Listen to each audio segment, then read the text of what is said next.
Очень популярный вопрос, почему скрипит доска.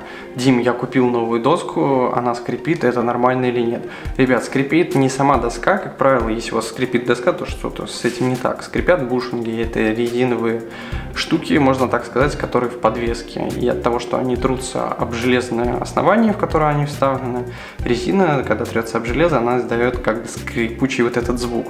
Очень многие новички парятся по этому поводу и хотят как бы избавиться от этого скрипа. Я никогда не видел, чтобы какой-то более-менее профессионал, скажем, ну не профессионал, просто человек, который более 5 лет катается, чтобы у него скрипела доска, и он по этому поводу парился и что-то с этим делал.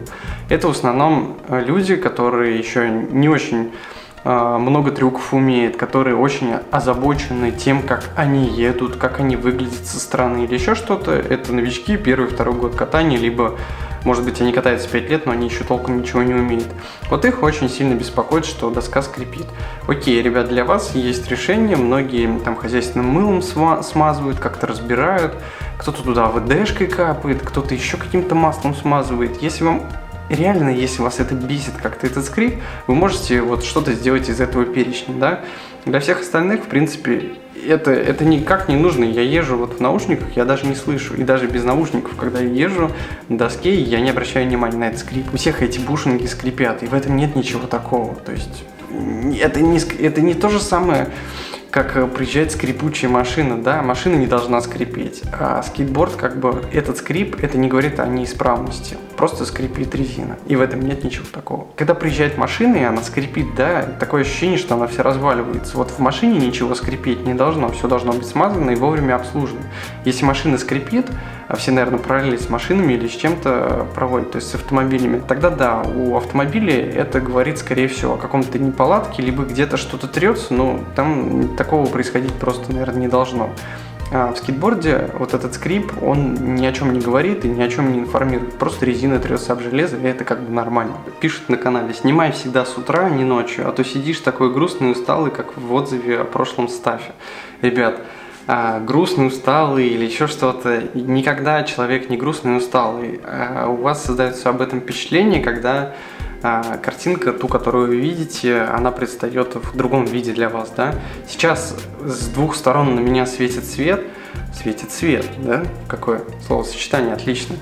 Вот. Многие из блогеров пользуются мейкапом, то есть замазывают себе, у них есть, например, какой-то, как он там, типа стилист, да, у многих просто девушки, например, парням замазывают синяки под глазами, прыщики, еще что-то. Если вы присмотритесь к большинству блогеров, у них косметика на лице, у них свет очень ярко выставлен.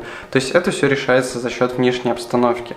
Тогда, когда я снимал отзыв на 4-й скейтстаф на тест, когда OG тестировали, я говорил в тот момент, что я еще не всю технику сюда перевез, поэтому у меня нет возможности снимать на свою зеркалку, да, со светом и со всем остальным, со всеми другими аксессуарами.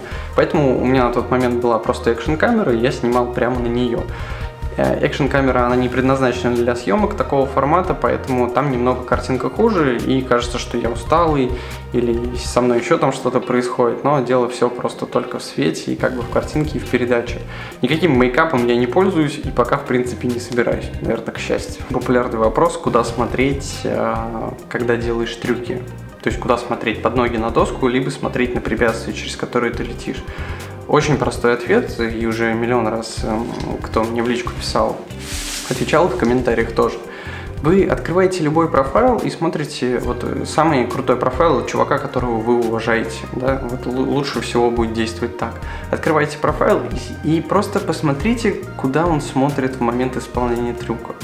Куда он смотрит, когда он прыгает, когда он скользит, куда направлено его лицо и его глаза. В принципе, может быть, не на каждом кадре это можно увидеть, да, но это не составит труда это выявить просто и понять для себя. То есть я не буду здесь явно отвечать, но вы просто посмотрите. Этот вопрос немного, да, странный, можно так сказать, но раз он у людей возникает, просто откройте любой профайл, который именно человека, которого вы уважаете, и посмотрите, куда он смотрит. Вот и все. Если у вас есть интересующие вас конкретно вопросы, то задавайте их в комментариях, задавайте их в группе. Обязательно вступайте в нашу группу ВКонтакте. Также у нас есть Инстаграм.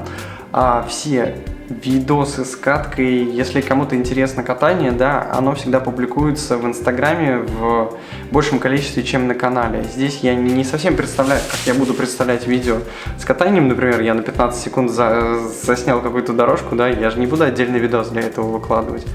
Поэтому, если кому интересно катание, как проходят тесты, посмотреть, как на стафе, который я тестирую, какие трюки я на нем делаю, да, как он вообще используется, как он постепенно живет, подписывайтесь на Инстаграм, ссылку оставлю здесь, также в шапке канала есть, и под каждым видео в описании тоже ссылки на Инстаграм есть, поэтому подписывайтесь, милости просим. Надеюсь, как всегда, прощаемся ненадолго. Всем, ребят, спасибо за просмотр, пока.